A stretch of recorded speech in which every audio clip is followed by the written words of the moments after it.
Class 10 प्रकाश के अपवर्तन के बारे में पढ़ाया जा रहा है। प्रकाश का अपवर्तन क्या है? जब प्रकाश की किरण एक माध्यम से दूसरे माध्यम में जाती है तो प्रकाश की दिशा में मुड़ जाती है। प्रकाश की दिशा में मुड़ना ही प्रकाश का अपवर्तन कहलाता है। जब प्रकाश की किरण एक माध्यम से दूसरे माध्यम में जाती है तो प्रकाश की दिशा में मुड़ना ही प्रकाश का अपवर्तन कहलाता है। माध्यम क्या है? वैसे प्रकाशीय पदार्थ जिसे प्रकाश की किरण सीधे आर पार हो जाती है उसे माध्यम कहते हैं। माध्यम तीन प्रकार के हैं: हवा, कांच एवं जल। प्रकाशीय माध्यम है जिससे प्रकाश आर पार हो जाते हैं। प्रकाश के अपवर्तन के लिए किरण आरेख दर्शाइए।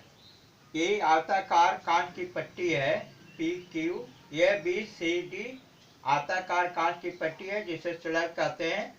और ये जो स्लैब रखते हैं तो इसके चारों तरफ हवा है, हवा विरल माध्यम है, और कांच की जो पट्टी है वो सघन माध्यम है।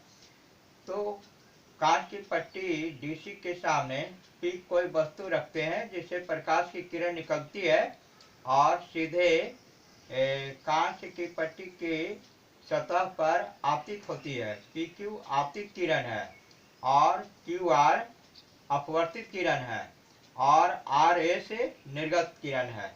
निर्गत किरण उस किरण को कहते हैं जब कांच की पट्टी से विरल माध्यम हवा में चली जाती है तो उस किरण को निर्गत किरण कहते हैं। आर एस निर्गत किरण है और क्यू आर अपवर्तित किरण है और पी क्यू आपतित किरण है। पी क्यू आपतित किरण और अवलंब के बीच में जो कोण बनता है उसको आपतन कोण कहते हैं। क्यू आर एस अपवर्तन कोण कहेंगे इसको। क्यू आर एस को अपवर्तन कोण कहेंगे। तो चित्र में पी क्यू आपतित किरण है, क्यू आर अपवर्तित किरण है तथा आर एस निर्गत किरण है। अब इससे संबंधित अपवर्तन के नियम लिखना है। अपवर्तन के नियम क्या है? तो अपवर्तन के दो नियम है: आपतित किरण, अपवर्तित किरण तथा आपतन बिंदु पर डाला गया लंब तीनों एक ही तल में होते हैं।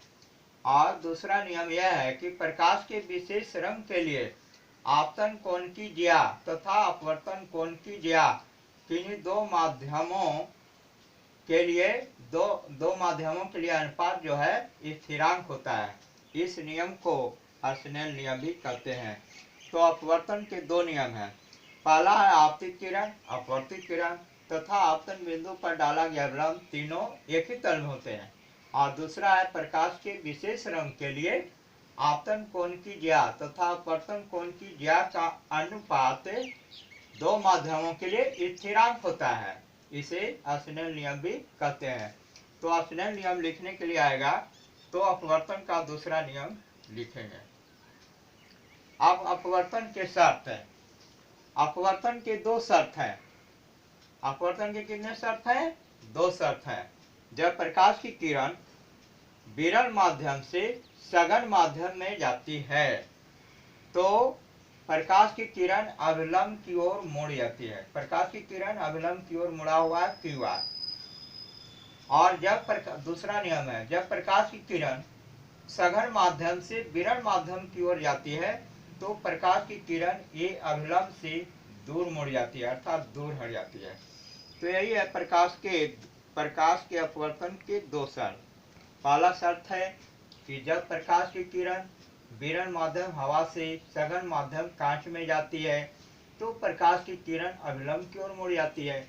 और दूसरा नियम है कि जब प्रकाश की किरण सघन माध्यम कांच से या जल से होकर विरल माध्यम हवा में जाती है तो वह प्रकाश की किरण अभिलंब से दूर हट जाती है, अभिलंब से दूर मुड़ जाती है।